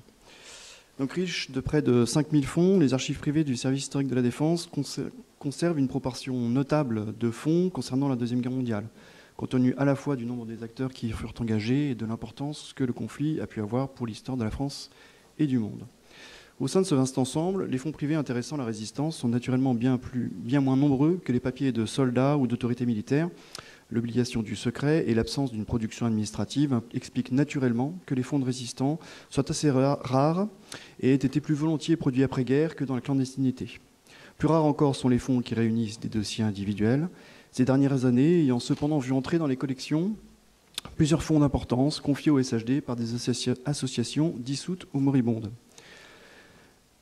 Car à l'image des amicales, de divisions, de régiments, de navires ou d'escadrilles qui ont longtemps maillent encore le monde militaire en regroupant les anciens de telle ou telle unité, les réseaux et mouvements ont en effet longtemps entretenu le souvenir de leur activité contre l'occupant au travers de nombreuses associations dont l'influence sur la vie politique et intellectuelle française serait d'ailleurs à étudier. Périclitant au fur et à mesure que leurs membres s'éteignaient, ces associations laissent aujourd'hui des archives qui comprennent des dossiers d'adhérents, ainsi que le reflet de leur activité d'entraide, de cohésion, de recherche, de mémoire et de commémoration. À noter que plusieurs d'entre elles, plusieurs fonds de ces associations, ont rejoint le service historique de la Défense dans le cadre d'un partenariat signé avec le Souvenir français. Les dossiers conservés dans ces fonds sont l'objet de cette communication. Si, en fonction des organismes dont ils émanent, ils recèlent des pièces de type et d'intérêts divers, ils offrent, par leur nombre et leur ensemble, un panorama significatif de ce que fut le monde résistant pendant et après-guerre. Donc, j'ai volontairement choisi d'omettre dans les descriptions qui suivent la documentation ou les papiers relatifs à la gestion de l'association, ce qui n'aurait pas été le sujet de cette journée, pour ne mentionner donc que les dossiers individuels. On me pardonnera l'aspect malheureusement un peu répétitif de cette liste pour s'en concentrer sur l'intérêt des fonds qu'elle énumère. Le premier fonds dont je vais parler, c'est le fonds de l'organisation civile et militaire, que vous retrouverez dans les archives du service historique de la Défense sous la cote GR1K 634. Et donc il était naturel que l'un des premiers fonds de mouvements de résistants confiés au service historique provienne d'organisations fondées par des militaires. Mouvement créé en 1940, l'OCM recrute tout d'abord parmi les amicales d'officiers. Ces militaires organisent un premier réseau d'enseignement et d'évasion et sont rejoints en décembre 1940 par d'anciens militants de la Confédération des travailleurs intellectuels avec lesquels ils forment l'OCM. Le mouvement privilégie l'action militaire à travers la recherche de renseignements, les évasions ou les groupes francs, mais forme également des cercles d'études économiques et politiques qui éditent les cahiers de l'OCM et la revue Avenir. En 1942, le nombre de ses membres est estimé à plusieurs milliers. Le fonds aujourd'hui conservé par le service historique de la Défense représente une vingtaine de mètres linéaires et 126 cartons. Il a été confié en dépôt au SHD en 1992 et les 89 premiers cartons sont constitués des dossiers personnels de 12 000 membres de l'OCM. Un peu plus de 670 dossiers sont cependant encore aujourd'hui conservés par le déposant, bien qu'ils apparaissent à l'inventaire.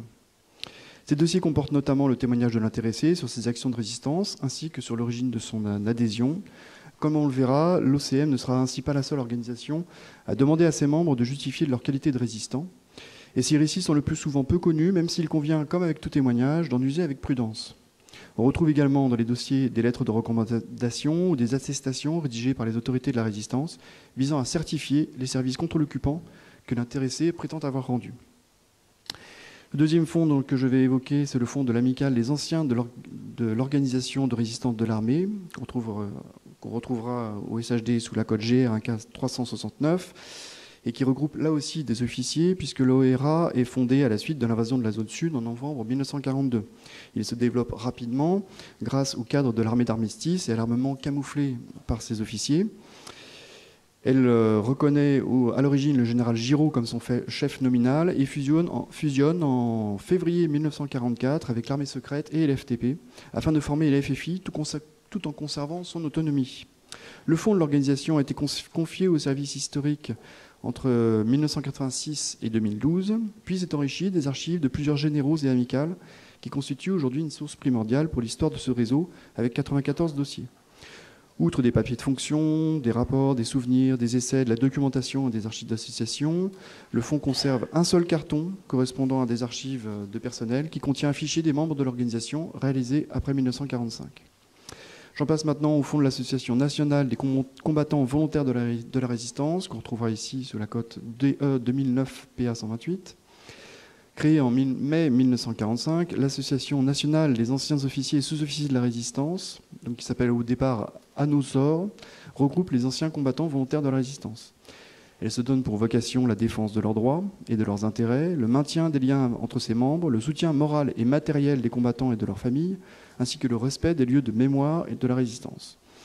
Représentant 218 cotes et 15 mètres linéaires, le fonds comprend 120 cartons d'archives individuelles, sous la forme de dossiers administratifs des adhérents démissionnaires ou décédés avant la dissolution de l'ANCVR, de dossiers administratifs des adhérents ayant cotisé jusqu'à la dissolution de l'association, d'un fichier d'adhérents, d'un fichier des titulaires de la Légion d'honneur et de l'annuaire des membres de l'ANCVR. J'en passe maintenant au fonds du mouvement Libération Nord, qu'on retrouve ici sous la cote DE 2008 PA 115. Donc, fondé en 1940 en zone occupée, Libération Nord devient un mouvement de résistance un an plus tard. Il se veut l'expression des mouvances syndicales CGT non communistes, CFTC et de la SFIO clandestine.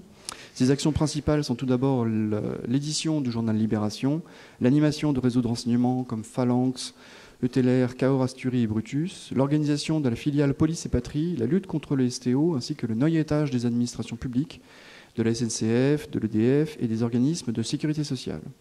À la Libération, une association regroupe ses anciens membres et se décline bientôt à travers d'unions départementales et de sections locales dans ces régions d'implantation. Elle mène dès lors une activité d'aide à l'obtention du statut de résistant, ainsi que des activités à caractère social. Ces archives représentent 42 dossiers et 6 mètres linéaires et conservent en premier lieu des archives de liquidation du mouvement, dont des listes et des dossiers personnels des agents, ainsi que des travaux des unions départementales et des archives de liquidation des réseaux dépendants de Libération Nord. Donc on voit que c'est un vaste ensemble, assez hétérogène, mais dans lequel on peut trouver des éléments qu'on ne trouvera pas ailleurs. Il comprend également des papiers, de la correspondance, de la documentation et des publications de Libération Nord, ainsi que des documents relatifs aux activités de l'association et à ses liens avec d'autres organisations associatives ou politiques. Donc j'en passe maintenant au fonds du mouvement de libération nationale, le DE 2010 PA 52. Créé au début de l'année 1944, le MNL regroupe les mouvements unis de la résistance, eux-mêmes issus de la fusion de plusieurs mouvements en zone sud et des mouvements de la zone nord. Le MNL résulte du travail d'unification des mouvements de la résistance réalisé par Jean Moulin et par le Conseil national de la résistance à la demande du général de Gaulle. Après-guerre, la majorité du MNL forme un nouveau parti politique, l'Union démocratique et socialiste de la résistance, tandis qu'une minorité proche du Parti communiste fonde l'Union républicaine et résistance. Ces archives représentent 87 dossiers et 4 mètres linéaires et comptent quelques dossiers de correspondance et de documentation, mais surtout 79 dossiers d'archives de liquidation du mouvement, qui comprennent donc des attestations individuelles d'appartenance au MNL, classées par département. Je parlerai ensuite du fonds de la Fédération nationale des anciens de la résistance, la FNAR, qu'on trouvera ici sous la cote 2016 PA 68. Donc la FNAR a été créée en 1944 pour regrouper des membres de la résistance et des forces françaises libres. Ces archives, auxquelles ont été ajoutées celles de l'association régionale des anciens résistants de Paris-Île-de-France, créée en 2003, regroupent essentiellement des dossiers de membres de la FNAR. Près de 3170 dossiers sont ainsi conservés, représentant 34 cartons, archives auxquelles s'ajoutent des fiches individuelles, des listes nominatives de cotisants et des déclarations d'adhésion des membres associés qui souhaitent soutenir l'association sans avoir été résistants eux-mêmes. À ces documents s'ajoutent, en matière d'archives individuelles, des listes nominatives de membres de l'association des études sur la résistance intérieure. Le 7e fonds que j'énumère, c'est celui de la Fédération nationale libre de résistance, DE 2016 PA 34. Donc la FNLR est une association créée quant à elle en juin 1945 sous le nom de Fédération nationale des unions régionales de libre résistance avant de prendre son appellation définitive en mai 1946. La FNLR regroupe les anciens agents des réseaux de la section F du Special Operations Executive, ou des réseaux Buckmaster, autrement dit, ainsi que leurs parents, descendants et amis, sous réserve de l'accord du conseil d'administration. La FNLR se donne pour vocation d'apporter un soutien moral et matériel à ses membres, et est l'une des 3 organisations relevant de la Confédération nationale de la France combattante, CNFC. Les autres étant l'amicale des réseaux Action, de la France combattante, regroupant les anciens du BCRA, et la Fédération des amicales de réseaux de renseignement et évasio de la France combattante, dont l'acronyme du coup est FAREEFC. Vous m'excuserez de ne pas l'avoir dit directement. Ces archives se composent essentiellement de fichiers et d'états nominatifs de membres des réseaux Buckmaster sous la forme diverses. Carte de membres de la Confédération, fichiers des adhérents, états, listes nominatives, fiches individuelles de réseau, des agents, et états de service dans la résistance, classés par réseau. De la documentation, des dossiers sur l'histoire des réseaux, ainsi que des papiers de gestion de la Fédération complètent le fonds. 8e fonds, ce sont les archives de Romer Masson et du réseau Samson, donc, qui est conservé au service historique de la Défense sous la cote DE 2016 PA 45. C'est un petit peu inédit dans la liste que j'ai énumérée jusqu'ici, puisqu'il s'agit bien d'un fonds privé d'un particulier et non d'une association. Mais vous allez voir la raison pour laquelle il m'a semblé utile d'en parler aujourd'hui. Donc Robert Masson entre en résistance en juillet 1941 comme agent du service de renseignement R à Paris auprès du mouvement Ceux de la Libération, le SDLL. Il monte un réseau de renseignement au profit de Londres. Coupé de ses chefs après l'invasion de la zone sud, il établit une liaison avec Alger, puis est arrêté en Espagne, d'où il s'évade et gagne Alger puis Londres. En avril 1943, il est parachuté en Normandie avec la mission de mettre sur pied un nouveau réseau. Il crée alors le réseau des forces françaises combattantes Samson, assure ses liaisons radio, organise un service de reproduction du courrier, etc. Il regagne Londres en mai 1943, puis est affecté au groupe d'aviation 252 en Algérie, à sa demande. À la suite d'arrestations compromettant le fonctionnement du réseau SRR, il est de nouveau parachuté en France le 9 février 1944, où il organise le regroupement des postes du SR en zone nord et du réseau Samson. De retour à Londres, en juin 1944, il est affecté au Bureau central de renseignement et d'action, le BCRAL, et prend la tête du réseau SR tout en conservant la direction de Samson jusqu'à la Libération. La raison pour laquelle j'en parle ici, c'est qu'en matière de documents sur le parcours des résistants, les archives qu'il a confiées au SHD après son décès, que sa famille a confiées au SHD après son décès en 2010, se composent de listes, de fiches et de dossiers individuels des agents de son réseau. Alors j'avais prévu de parler du fonds du comité d'action de la résistance, mais c'est en fait un regroupement d'associations dans lequel on ne va pas trouver de dossiers individuels de résistants, mais de dossiers individuels qui viennent de son comité juridique et des actions qu'il a pu mener en justice contre les anciens collaborateurs et les anciens nazis. Donc évidemment, c'est hors sujet par rapport aux archives dont il était question aujourd'hui. Néanmoins, il peut être utile de l'évoquer rapidement. Donc j'en viens au dernier fonds que j'évoquerai aujourd'hui. C'est le fonds de l'Association des résistants du 11 novembre 1940, DE 2017 PA 38. Et l'association des résistants du 11 novembre 1940 est créée en 1959 pour commémorer la manifestation spontanée des étudiants et lycéens contre l'occupant allemand, le 11 novembre 1940, donc, à l'Arc de Triomphe. Acceptant les anciens manifestants cooptés par des membres, l'association s'engage alors dans un travail de mémoire pour répertorier les manifestants du 11 novembre, pour recueillir leurs récits de la manifestation et de leur engagement dans la résistance et pour témoigner devant les élèves des collèges et lycées. En 2011, l'association est affiliée à la Fédération nationale André Maginot, puis le 8 juin 2013 rejoint le Souvenir français. Ces archives représentent uniquement 19 dossiers pour 2 mètres linéaires et demi et comprennent uniquement en matière d'archives individuelles un dossier constitué en majeure partie de photocopies regroupant les listes nominatives, des fiches et des annuaires biographiques, des déclarations d'adhésion, des questionnaires sur les services rendus sous l'occupation et les mémoires de proposition pour décoration. Donc ce rapide tour d'horizon des fonds les plus significatifs en matière d'archives individuelles conservés au sein des fonds privés du service historique de la défense ne doit pas occulter les très nombreux fonds d'anciens résistants conservés dans ces mêmes fonds privés. Sans présenter à proprement parler de dossiers de personnel, ils contiennent néanmoins d'utiles renseignements sur le parcours de leurs producteurs, sous l'occupation comme après-guerre. Comme sur bien d'autres sujets, l'ensemble représenté par ces archives constitue des sources souvent inédites ou trop peu exploitées et qui peuvent justement éventuellement reconstruire les parcours qu'évoquait Germaine Tillon et dont vous nous avez parlé. Je vous remercie.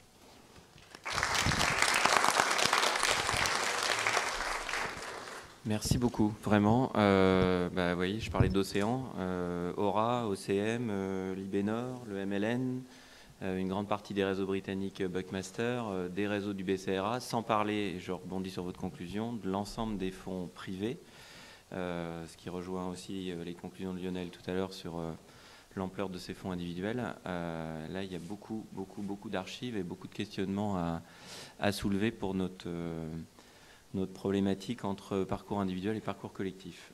Je pense que Patricia va encore enrichir le bilan. Voilà, donc bonjour à tous. Je vais donc vous parler des dossiers qui sont conservés à Pierrefitte-sur-Seine. Comme vous le savez peut-être, aux Archives nationales, nous menons une politique très active de collecte d'archives privées auprès des anciens résistants, de leurs familles et de leurs associations, avec l'appui très précieux de la Fondation de la Résistance. Et tous ces fonds sont intégrés à la sous-série 72 AJ, que certains d'entre vous connaissent peut-être, qui sont à l'origine les archives du Comité d'histoire de la Deuxième Guerre mondiale. Nous avons à l'heure actuelle à peu près 200 fonds d'archives privées. Et sur ces 200, dans une quinzaine, on trouve la présence de dossiers individuels de résistants qui sont de 2 types. Il y a des dossiers de liquidateurs proprement dits, et également des dossiers d'origine associative dont a parlé Nicolas Texier, même si la distinction entre les deux n'est pas toujours marquée. Alors je vais les examiner tour à tour en vous montrant quelques pièces pour chacun d'entre eux. Et comme nous sommes ici dans une logique de sources complémentaires pour les Archives nationales, je vais surtout vous dire aussi quels mouvements et quels réseaux sont concernés, puisque je pense que c'est ce qui vous intéresse le plus. Alors pour ce qui est des dossiers de liquidation proprement dit, ils répondent à la typologie habituelle, si ce n'est qu'ils sont souvent enrichis de correspondances et de brouillons, de notes, donc ce qui permet un utile complément avec ce qui est ici. Alors on les trouve dans 5 fonds privés qui intéressent donc le mouvement combat, le mouvement national des prisonniers de guerre et déportés. Alors là on a un petit problème de calibrage, mais je vais continuer. Le groupement national des réfractaires et maquisards, le réseau Kazanga, qui est le service de renseignement du MLN, et le réseau Manipule. Donc je vais revenir sur chacun d'entre eux. Voilà, là ça marche. Alors pour le mouvement combat, donc, nous avons le fonds de Roger Nathan Murat, qui comporte à peu près 3700 noms, et où on trouve beaucoup d'attestations de diverses provenances, qui émanent évidemment de Roger Nathan Murat lui-même, mais aussi des chefs régionaux et départementaux. On y trouve aussi, bien entendu, comme je vous disais tout à l'heure, des correspondances, et aussi en complément un ensemble de dossiers de demande de décoration, Légion d'honneur et médaille de la Résistance, qui sont tantôt des doubles, tantôt de simples traces de transmission. Et l'intérêt de ces dossiers de décoration, c'est qu'ils comportent assez souvent des descriptifs d'actions résistantes qui ne sont pas contenus dans la première série de dossiers individuels. Donc voilà quelques pièces du fonds du mouvement combat. Le deuxième fonds que nous avons, c'est le fonds de Pierre Lemoigne, qui concerne donc la liquidation du mouvement national des prisonniers de guerre et déportés. C'est un fonds qui nous a été remis par un autre membre du MNPGD, qui était Jacques Bénet, qui avait lui-même remis aux Archives nationales son fonds privé. Et on y trouve notamment d'intéressants rapports d'activités résistantes dans les OFLAG et les STALAG. C'est un peu évidemment par essence la spécificité de ce fonds. et toujours des attestations et des correspondances. Voilà pour le fond du mouvement national des prisonniers de guerre, des prisonniers de guerre et déportés. Alors j'en viens maintenant au groupement national des réfractaires et maquisards pour la section du 10e arrondissement de Paris seulement. C'est le fonds Léon Hausen. Et dans ce fonds, nous avons des attestations, des témoignages, des certificats d'hébergement, des passeports, des permissions, des documents administratifs allemands. C'est quelque chose qui est un petit peu en marche, mais qui est assez intéressant. Donc on a 4-5 cartons de petits dossiers individuels de ce type. Voilà, je vous les montre rapidement pour ne pas perdre trop de temps. J'en viens au réseau Kazanga. Alors le réseau Kazanga, nous en avons les archives grâce à Jean de Gemelink, qui en était le liquidateur. Et cet ensemble comporte 2 volets. Il comporte d'une part des fichiers. Donc vous avez à gauche de l'écran le fichier des agents homologués par la France combattante à Kazanga et un autre fichier qui concerne les agents non homologués, c'est-à-dire en l'espèce qui ont été homologués par dans le cadre d'autres organisations. Et par ailleurs, donc, nous avons de façon très attendue des dossiers individuels de type classique, avec des états signalétiques et de service comme il y avait au début, des attestations, de la correspondance, parfois des documents annexes tels que des extraits d'état civil. Voilà. Enfin, dernier fonds de liquidateurs proprement dit, c'est le fonds Robert Reil pour le réseau Manipule. Robert Reil, dont vous avez un des rapports d'activité sur cette vue. Toujours la même composition, des fiches synthétiques, des copies de documents. Parfois, vous avez par exemple ici une mauvaise copie du fichier central de police, mais aussi des listes d'agents, des citations, enfin un petit peu de tout. Ces dossiers sont assez riches. Donc ça, c'était le volet archives de liquidateurs proprement dit. Après ça, on a des dossiers qui sont proprement d'origine associative, avec 4 composantes que vous voyez ici. Les dossiers mixtes, j'y reviendrai, les dossiers de membres, les fiches d'adhésion, enfin des séries de fiches d'adhésion, de fiches de renseignement et de questionnaires, et en 4e volet, des dossiers constitués à des fins historiques par les associations. Alors pour les dossiers mixtes, donc, qui sont en fait des dossiers de liquidateurs enrichis, ça revient à ce que disait Nicolas Texier tout à l'heure, enrichis d'apports ultérieurs qui sont liés à la vie de l'association, ou enrichis de documents qui ont été remis par l'intéressé, par sa famille ou par des camarades. C'était déjà d'ailleurs le cas pour Kazanga dont je vous ai parlé, où les dossiers sont souvent assortis de bulletins d'adhésion à l'amicale du service de renseignement des MLN. Mais alors ces dossiers mixtes se retrouvent dans 3 fonds. Le fonds du mouvement Résistance qu'a évoqué Fabrice tout à l'heure. Alors ce fonds du mouvement Résistance, il est très très riche. Je vous ai mis 2 captures d'écran de l'inventaire qui est dans la salle des inventaires virtuels des Archives nationales. Il comporte plus de 2000 dossiers. Alors évidemment, on n'est pas dans les mêmes proportions qu'au SHD, mais on a quand même 2000 dossiers individuels ou familiaux. Et là, je vous ai mis notamment en bas la capture d'écran, que vous ne voyez peut-être pas très nettement, qui concerne le dossier du fondateur du mouvement, Jacques Destré, alias Marcel René, pour bien vous montrer que parfois ces dossiers individuels s'apparentent à de véritables fonds privés. Ça va être le cas dans un certain nombre de nos fonds. Alors par ailleurs, on a de façon très, très classique des fiches d'adhésion recto-verso qui détaillent l'activité résistante, l'état civil, souvent des photographies d'identité, ce qui est extrêmement précieux parce qu'on manque souvent de photos quand on parle des résistants. Et puis on a les pièces habituelles. Alors sans m'être concertée du tout avec Fabrice, j'ai sorti quelques pièces du dossier Yvette Guinot, qui est notre marraine. Donc voilà, il y a des rapports d'activité là concernant. Et au sujet de ce fonds Yvette Guinot, je compléterai mon propos en vous disant que dans les archives personnelles de cette résistante, il y a également des témoignages qu'elle a recueillis auprès d'anciens camarades de résistance. Donc tout ça peut se combiner. Deuxième fonds à dossier mixte, c'est le fonds du mouvement défense de la France. À la fois donc archives associatives et les archives de liquidation produites par Hélène et Philippe Vianney. Alors une autre particularité qui me paraît intéressante, c'est que ce fonds est pourvu de fichiers qui sont des fichiers biographiques des agents. Alors là, vous avez des fichiers biographiques des agents en général, avec des petits résumés de leur parcours.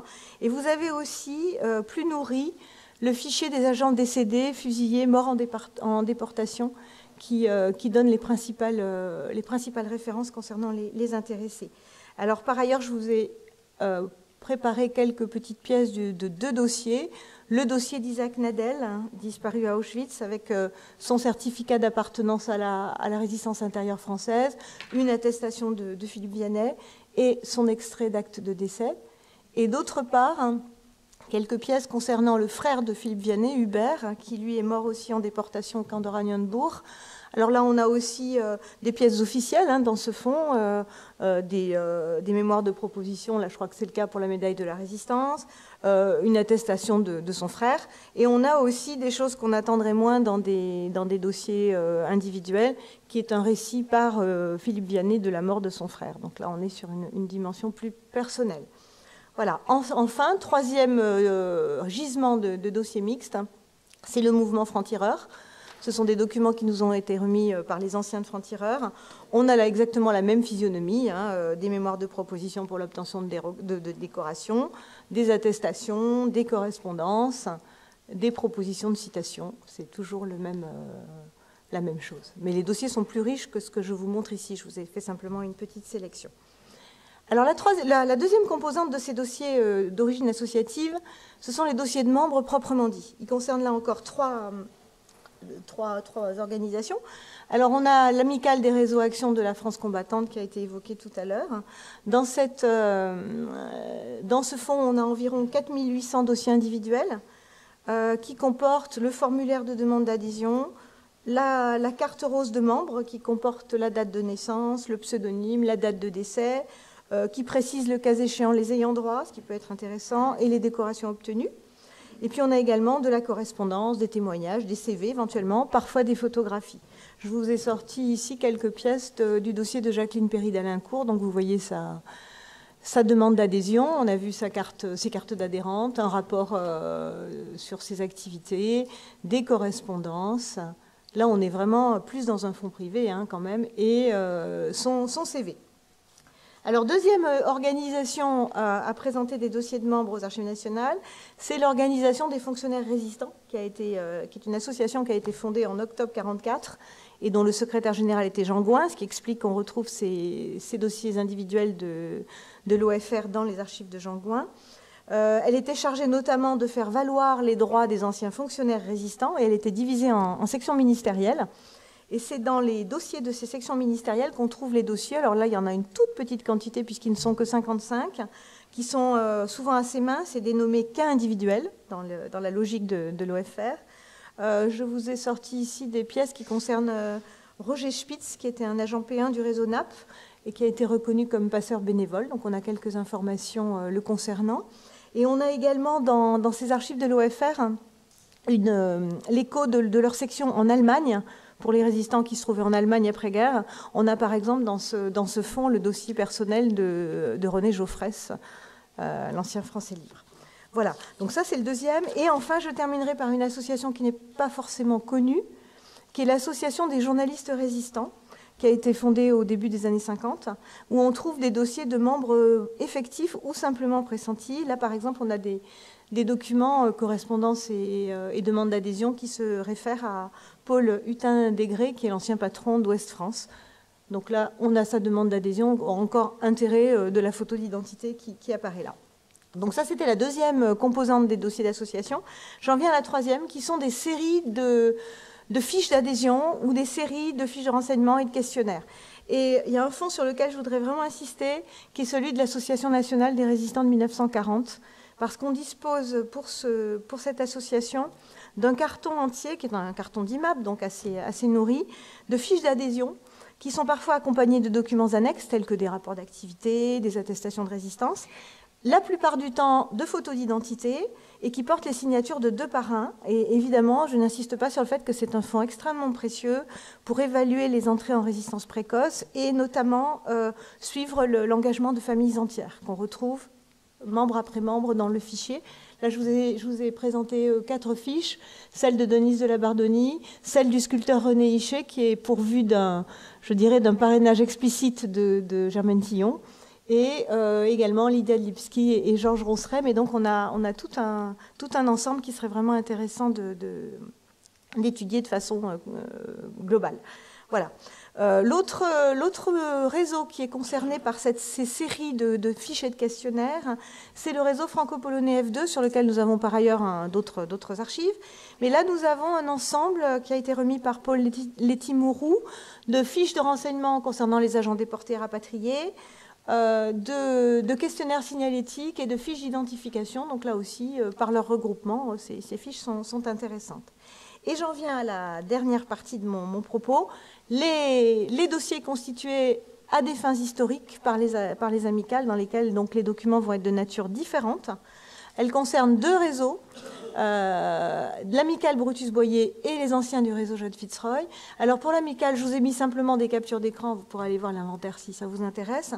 Pour le réseau Brutus, ce sont des dossiers d'importance assez variable qui ont été rassemblés via l'amicale Brutus-Boyer dans le contexte de la préparation de l'ouvrage de Bernard Boyer et Jean-Marc Binot sur le réseau Brutus. Ce sont des dossiers qui sont quand même parfois très nourris, comme celui d'André Boyer, le fondateur de Brutus, qui s'apparente, comme dans le cas de Jacques d'Estrée tout à l'heure, à un véritable fonds d'archives avec des papiers personnels, des papiers familiaux, etc. Et deuxième gisement, c'est le réseau Jacques Fitzroy. Alors là, c'est un fonds qui a été réuni par l'imprimeur parisien Georges Tournon, qui était l'un des liquidateurs de Jacques Fitzroy et qui était surtout soucieux, au-delà de la démarche officielle de reconnaissance de ses camarades, de recueillir des documents et des témoignages pour nourrir à la fois l'histoire du réseau et l'histoire de chacun de ses membres, y compris après la guerre. Alors, il est évidemment moins important que le fonds Jacques Fitzroy que nous avions collecté, je regarde France, via la commission archives de la Fondation et qui est maintenant au SHD. Mais il est quand même intéressant parce qu'il se double de quelques enregistrements anciens réalisés par les membres du réseau, entre eux, en fait, lors de réunions, et qui complètent parfaitement ce qu'Alia Aglan avait réalisé lors de la préparation de son mémoire. Voilà, donc là, j'arrête là cette rapide vision de nos fonds. Je vais passer à la remarque qui fâche un petit peu maintenant, c'est que les fonds dont je vous ai parlé ne sont pas tous classés, même si des instruments de recherche provisoires permettent de se retrouver dans chacun d'entre eux. Alors, les instruments de recherche définitifs des fonds Léon Ozen, donc pour le groupement des maquisards et réfractaires, Jean Gemeling pour Kazanga, du mouvement Résistance, du mouvement Défense de la France, de l'organisation des fonctionnaires résistants, de l'association des journalistes résistants, de l'amicale Brutus-Boyer et du réseau Jacques Fitzroy sont en ligne dans la salle des inventaires virtuels des Archives nationales, donc ça c'est déjà pas si mal. Celui de l'amicale des réseaux Action devrait y figurer prochainement, au moins dans son volet dossier individuel, parce que c'est un fonds bien plus vaste qui, pour le reste, n'est pas classé. En ce qui concerne le degré d'inventaire de ces fonds, parce que ça c'est aussi important, pour les fonds Nathan Murat, donc Combat, Résistance, Action, Brutus Boyer, Jacques Fitzroy et l'OFR, on dispose d'inventaires détaillés ou du moins de bordereaux nominatifs. Pour le reste, on a seulement des séquences alphabétiques, donc on va un peu à la pêche. Et j'ajouterai pour conclure qu'évidemment, tous ces dossiers sont complétés par les témoignages recueillis par la Commission d'histoire de l'occupation et de la libération de la France, la CHOLF, et par le Comité d'histoire de la Deuxième Guerre mondiale, qui sont un peu la matrice de la sous-série 72 AJ. Ils sont complétés également par des corpus de témoignages oraux. Je pense notamment au corpus qui concerne Défense de la France, Libération Sud ou Jacques Fitzroy. Et je ferai enfin mention d'un fonds qui n'est pas classé malheureusement parce qu'il est extrêmement vaste. C'est le fonds de Louis et Henri Noguer. Et dans le fonds Noguer, je regarde Michel Blondin, dans le fonds Henri Noguer, il y a notamment les dossiers préparatoires de l'histoire de la résistance en France qui sont à entrée nominative. Donc j'ai commencé à le classer, mais j'en suis encore à la lettre R à Serge Ravanel. Il y a près de 300 noms dans ce fonds, à ma connaissance, qui sont d'importance inégale, qui sont des témoignages, notamment, mais évidemment recueillis dans le cadre de la préparation de l'histoire de la résistance, et des copies de pièces. Donc ça aussi, à l'avenir, ça pourra constituer un utile complément. Voilà, j'arrête là, mais par rapport à tout ce qu'on a dit ce matin, effectivement, ça permet des possibilités de croisement tout à fait intéressantes entre les fonds des différentes institutions. Voilà, je vous remercie.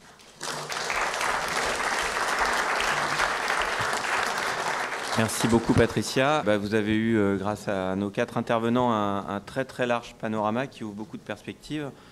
Deux compléments, un rappel sur ce qu'a dit Fabrice Bourret. Je vais plaider pour l'institution que j'ai le plaisir de diriger aujourd'hui, le Musée de la Résistance nationale, en vous rappelant que donc, dans la foulée de ce qui vient d'être dit pour les fonds de liquidation vraiment des FTP et de l'organisation spéciale de l'OS, ces fonds-là, exactement les mêmes types d'archives qui ont été présentées sont conservés au musée.